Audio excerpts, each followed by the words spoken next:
Hello friends, welcome back. In today's video we're going to be looking at some new art supplies that I got in the mail. I bought it from Delta Art. They're located in Alberta, Canada. And yeah, so this is what I got, and to me this is a big haul. And I guess let's take a look and swatch everything out. So I have my Canson watercolor paper here. It's 9 by 12 inches and it comes in a pad like this. I'm just gonna fold the top over and here we go. All right, so let's get to swatching. We'll start with the acrylic inks. So I have a white right here, and it would be good to see how opaque or not opaque it is. So I'll just put some Posca pen down and we'll come back to the white once we've looked at everything else. So let's start with Daler Rowney FW Marine Blue. So you want to give these a shake before you use them. These are acrylic inks, by the way. And I got a whole bunch of them because I was inspired by Tracy Verdugo. She's on YouTube. I will link to her below. And her videos are super inspiring. And she uses a lot of acrylic inks in her videos. And so I went and I got a whole bunch of them. Unfortunately, the store didn't have all the colors I wanted, so I'll have to get some of those somewhere else. But yeah, they had most of them. So like I said, this is the Marine Blue. Marine Blue. And let's take a paintbrush. That should be good. Oh, that's beautiful. There's a definite teal look to it, like a turquoise tealy look to it. And a little seriously goes a long way. Wow. So I'm going to add more water to it so we can see what it looks like diluted even more. That's beautiful. Stunning color. Wow. So next color will be Amsterdam's Acrylic Ink Quinacridone Rose Light, and it's this pastel-y kind of color. And there we go, easy enough to open. I've never tried Amsterdam's inks before, so I'm very excited. I'm just gonna put a little drop like that. There we go. Very nice. So anyway, let's continue with the warm colors. So we've got Yellow Orange by Liquitex. It's a really beautiful orange. Stunning, actually. It's so vibrant. Tracy recommended the Flame Orange by Daler Rowney, and so I really wanted to try that one too. And let's see if there's a big difference between the two oranges.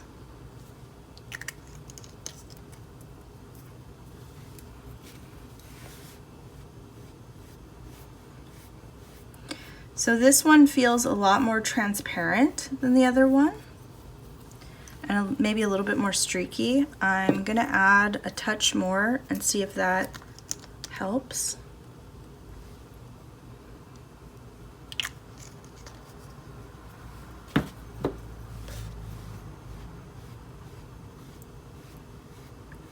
Yep, it is a bit more streaky, but it's still a beautiful color. And it's good for layering glazes for sure. So that would be really great for that. And the color is definitely deeper with the Daler Rowney Flame Orange than with the Yellow Orange from Liquitex, but they're both stunning colors. Now we're gonna try Amsterdam's Turquoise Green. I've actually wanted this color for a long time because it looks just so friggin' beautiful. And it'll be nice to compare it to the Marine Blue.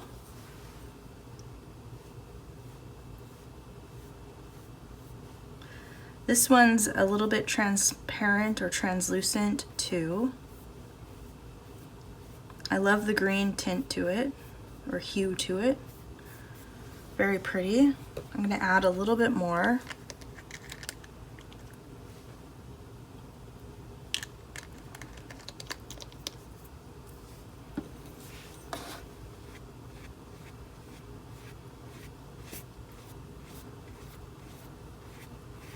Yeah, that's a very pretty color. Let's put it right next to the marine blue. Yeah, there's so much more of a blue tint to this than green, but when I first swatched it, it looked really green to me for some reason. Alright, so next up we have the fluorescents. This is Fluorescent Green by Daler Rowney. We'll put it down here.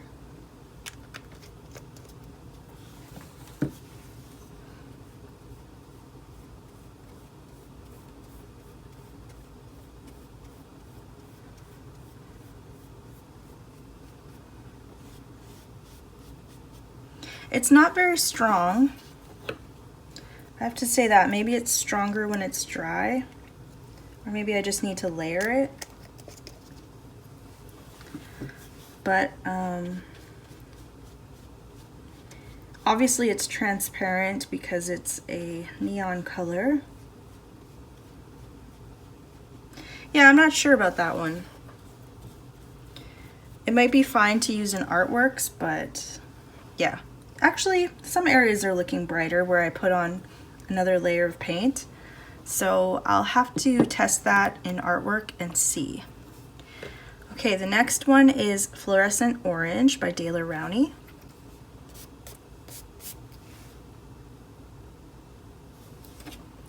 A little dollop of that down.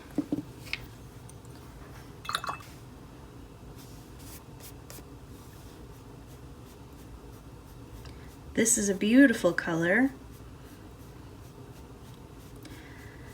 Like the previous one, you might have to add a second layer on top if you want it to be even brighter, but it's still pretty bright on its own.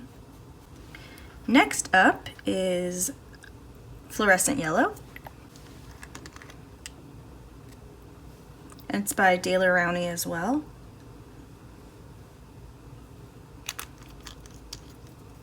I use fluorescents a lot in my work, so they're very important to me that they're bright and really add life to a piece. And this is my first time getting them in acrylic inks, and I'm so excited to have them. The yellow is very, very vibrant, very vibrant. Alright, next is the Fluorescent Red by Daler Rowney.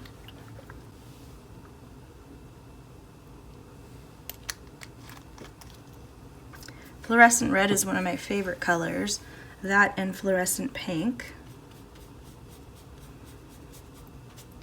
So yeah, once again, the first layer of this one isn't very strong.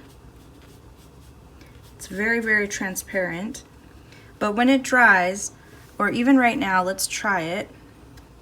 If we put some more on it, it might actually be a lot brighter.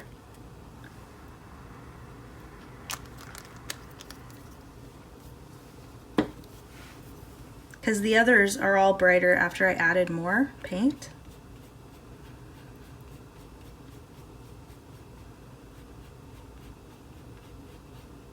And let's see how it dries. All right, the last of the fluorescent acrylic inks is the Reflex Rose by Amsterdam.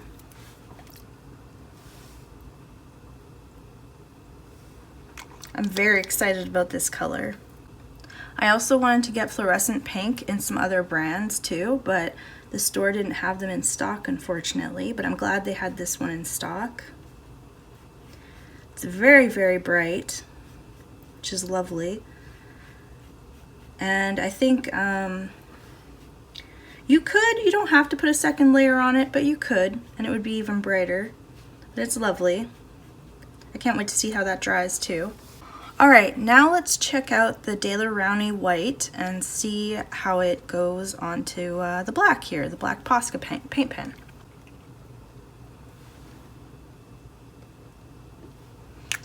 There we go, I put some on. And I want to brush it a little. Like that. And then we'll see how it dries, but you know, it's not totally opaque, but that's okay. And then I want to make another black mark. Maybe a little thicker. And I'm gonna try, the next product is the titanium white high flow acrylic by Golden. And I want to try this one on the black mark as well and see how opaque it is and compare the two. I think that would be cool. All right, so we have room for one more on this paper, and that's going to be the fluorescent violet high flow acrylic paint by Golden.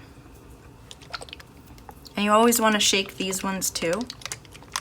And we're just going to take off this little safety lid right there. Put some of that paint on. So this one was actually recommended by Irit Landgraf on YouTube. And she actually recommends lots of colors, like her favorite colors all the time. And this was one of them, and I fell in love with it when I saw her use it. And so I had to get it in this art supply haul. All right, let's see how she does. Oh wow, you know, it's not really streaky, and it really holds its color very strongly.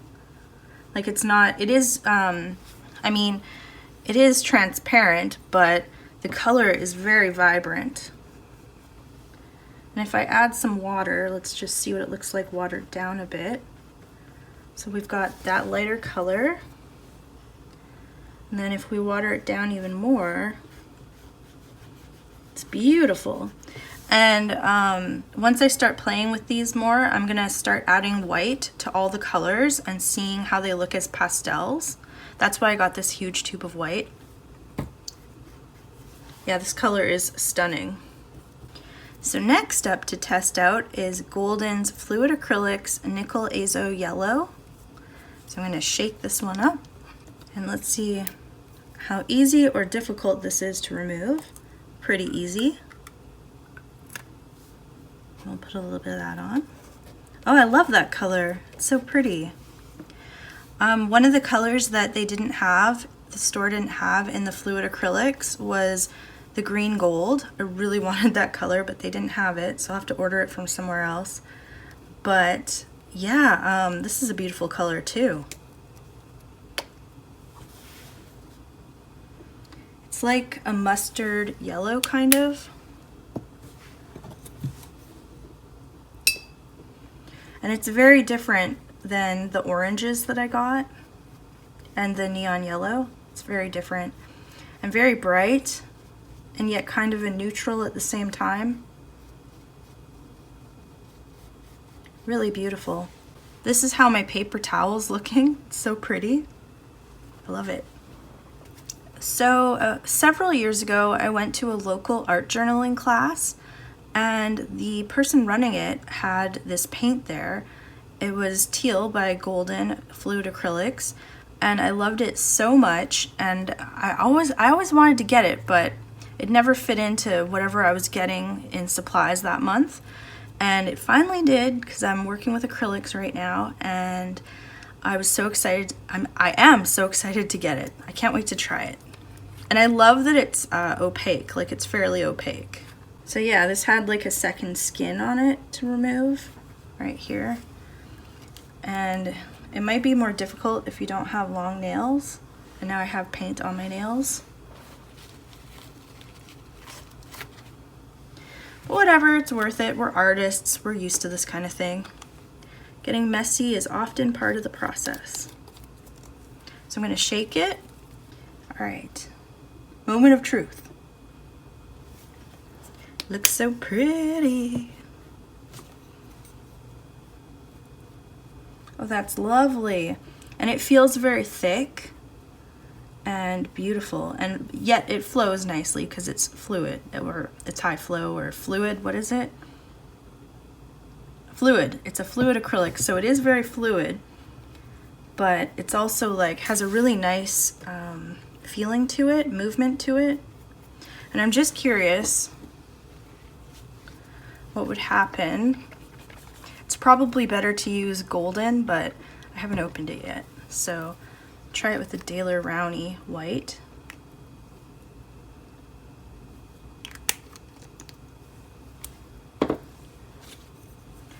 Let's just see. Oh, that's so pretty. It's like a robin's egg blue kind of. It's lovely. All right, next we're gonna be trying these Holbein Acryla Gouaches. I have a collection of these already, but not in these colors, I don't think. I'm pretty sure I got all new ones. So I'm super excited to try them out. This coral red was used by Tracy, and I loved it in the artwork that she was making, so I thought I would get one too. I personally love smalt blue. I don't own the color yet, but this will be my first one. I've seen it in YouTube videos where people have used it, and it's so beautiful. So I suppose let's start with the blue first. Oh, that looks so pretty.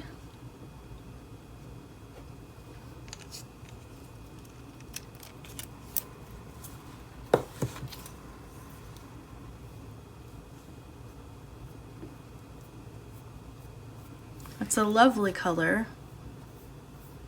It looks a bit like ultramarine. No, wait, not ultramarine. Yeah, ultramarine plus white. It looks a bit like that plus white. But it's lovely. I've probably said that 100 times already, but if you love color, then you know what I mean. It's very pretty. And these will dry matte, whereas the golden and Daler Rowney, I'm pretty sure, will dry glossy. All right, next up is Olive Green, or just Olive, sorry, by Holbein Acryla Gouache. I love olive colors and green golds, the warm greens, they're beautiful. So I thought I would get this color. And it doesn't disappoint. It's absolutely stunning. I wish they sold these in big tubes. I know there are bigger tubes, but I mean like maybe bigger tubes than this actually would be nice. And oops. And if they were really affordable, that would be great. That would be the dream. So I added a little bit of water, and it made the paint a little lighter, a little more transparent. Beautiful color. Next up, we're gonna try magenta. Oh, that's really pretty. Don't know if you can see that as well as I can, but that's really pretty.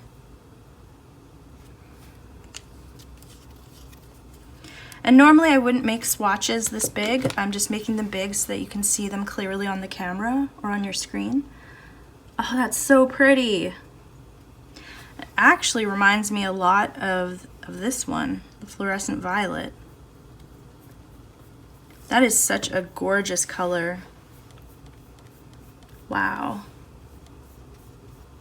A little bit of the olive green is mixing on the bottom because I turned my brush and it wasn't as clean. So it's mixing with a little bit of olive right there. That is stunning. I love that color.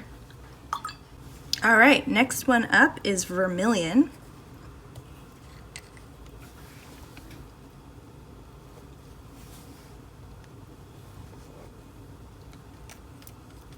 I love vermilion. My favorite color is a warm red, and vermilion can be called a warm red, so it's definitely up there with my favorites. Wow, that is so vibrant, so luscious, absolutely gorgeous. I'm gonna have so much fun using these colors. I'm just curious if you've tried any of these colors and if you have a favorite, or if you have a color that you think that people would like or that I would like. Definitely mention it in the comments, because I'm always looking for new favorites. And the last thing to try out is this coral red Holbein Acryla Gouache. Oh wow, it's already coming out. Let's get a little bit more out. So on first impressions, it's a lot more pastel-y than I expected. I thought it was more vibrant, like it is vibrant, but I thought it was more like vibrant like the vermilion. It's still very pretty, but makes me definitely think of a pastel coral. You guys might disagree, that's totally cool. But yeah, it definitely makes me think of more of a pastel-y color than I was expecting. But that's fine, I'll definitely use it. And I could even mix in some of the vermilion, maybe on a wet spot here, to make it more vibrant. Yeah, that totally works. So I could totally do that. All right, those are all the colors. Now the last thing I wanted to show you was I got some new barbecue skewer sticks, bamboo skewers. And I got these because my other ones were kind of falling apart at the bottom. And I'm not going to open these, but you can use these as mark making tools in your wet acrylic paint. So if you do a layer of color, you let it dry, and then you put a layer of acrylic paint over top, you can write into it with these bamboo skewers, and they will show the underneath layer color underneath the wet acrylic that you've carved into. And it's a really cool technique that I saw Tracy Verdugo do in her videos. So my previous skewers, like I said, were kind of falling apart. So I got these new ones and I'm hoping these are better. All right, so lastly, we're gonna test this white. This new white. All right, so I got the lid off. It was a little tougher than the other ones, but that's fine. Popping that back on, opening it up. And let's see how it does on the black. All right.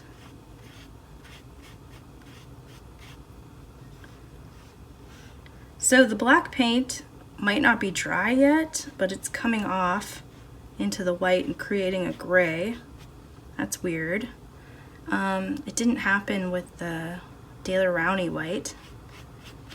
So I can't really test how opaque it is over the black. That's so weird. Maybe the black wasn't fully dry yet, but I thought I left it for a decent amount of time. So yeah, sorry about that. That's very strange. It looked kind of opaque when it was on top of the line before I brushed it out. Very interesting. So I guess I'll just have to figure that out when I'm using it in different projects. But yeah, very cool. Anyway, I hope you enjoyed this swatching and art supply haul. I had a lot of fun doing it, and I'm so excited to use these new supplies in videos for you. Hello, hello. Welcome to the painting portion of this video. So basically in this part of the video, I'm going to be testing the supplies that I showed you in the first portion. And I'm doing that by making an oval of water on my watercolor paper and just using the droplet tool on the inkwell things to drop the paint into the water. And the water makes the paint flow in unpredictable ways. And that's kind of the fun behind it, is you never know exactly what you're going to get. And so now I'm kind of connecting the areas that the ink didn't travel to with water and letting it all kind of flow and make a magical, colorful picture. And then once it's dry, or dry-ish, I went in with my Posca paint pen and drew a leaf, a plant of some kind, maybe a fern, and some dots. And I love white Posca paint pens because they're pretty opaque, and if you shake them well enough and you make sure the paint is coming out, they work really well. So I decided to add a little portrait to this piece, and I'm just using the surrounding ink that isn't dry yet to draw out the girl. And yeah, and it's working really, really well. And so the features, I didn't get to pre-sketch out the features, so they're not exactly how I would have liked them to be if I had been able to plan out the portrait and everything. But I felt like it came out good enough, and I'm happy with the piece, so it's all good. but I prefer having time to practice where I'm going to place things and maybe make it look a little bit more realistic, although I still do like to do more of a cutesy style too sometimes, so yeah. I didn't film this part of the process, but if you look below the oval, I have these little loops all down the bottom, and I actually made those with one of the wooden skewers by pulling the paint out with the, I think it was the pointy tip, and dragging it to make loops, and it was really fun. That's another thing that I saw Tracy Verdugo do in her videos, and I thought I'd try it, and yeah. Now, right now I'm painting a bird because in that black ink area, well, it's actually Payne's gray, but in that darker area of ink, I saw a bird shape, and I totally went for it and turned it into a bird, and I love how it came out. I love like seeing things in the colors or shapes or something, and you know when you look at clouds and you see something like in the shape of an elephant or something like that. That's kind of how this process went. I saw things out of the black areas that could be birds, and I saw a space where I could do a portrait, and so that's kind of how my thought process went. And so now I'm digging into those acrylic paints, the Holbein Acryla Gouache, because once the ink layers are pretty much done, then I go into the opaque paints and the thicker opaque paints. So yeah, that's what I'm doing here, detailing the feathers on the bird. And I had to let little like different layers dry in the process, so I couldn't finish like the bird all in one go because I had to add an eye to the bird, and that involved a few different stages where I did the black of the eye, and then I put the white of the eye on top of that, and then the pupil, another black of the eye on top of that, and then another white highlight on top of that. So it was a process of letting all those little layers dry, and so that's what I did. And here I'm mixing the colors and kind of doing some tests of what the different colors I can mix are with my new paints. And I really loved this kind of lilac color that I got with the smalt blue and magenta. So pretty. And I added some white dots to it once it was dry with my Posca paint pen. At least I think it was my Posca paint pen. I'm not entirely sure, but anyway, they end up having white dots on them. And then I drew some branches with the smalt blue, and I love how those turned out against that dark color. I think they really pop in a nice way. And I always love to add little loops to things, so that's what I did in the top right there. They're like upside down M's or U's or something like that, double U's, and so yeah, those are so much fun to add, and it's kind of like a quirky little thing you can do, especially in abstracts. I love adding that to abstracts because it's kind of an unexpected thing that you can add. So I decided to make another tree, and if you look, there's part of the darker black area that's kind of brown too goes through that tree. And I was kind of thinking that the black kind of thing, I don't know how to describe it, but it basically looks like a tree branch, a brownish black tree branch that the bird is sitting on. And that was totally unintentional, but it worked out really well because it looks like the bird's perched on an actual tree branch, which is kind of cool, or a tree root or something like that. And so I finished up this piece, but I finished up a lot of it off of camera because every time I'd sit down, I'd be like, oh, I'm just going to make a small adjustment. I don't need to record this. And I ended up doing a whole bunch to it. So yeah, so there's a bit that's not recorded, but I do show you what it looks like at the end right about now. So here's how it turned out, and I really enjoyed this process. I can't wait to make more paintings with my new acrylic inks and fluid acrylics and high flow acrylics and acrylic gouache. Super excited about these mediums, and I really hope you enjoyed this haul. And if you have any questions, any tips, I'd love to hear them. Leave a comment, subscribe to my channel if you want to get more videos from me, and I will talk to you guys in the next one. Peace!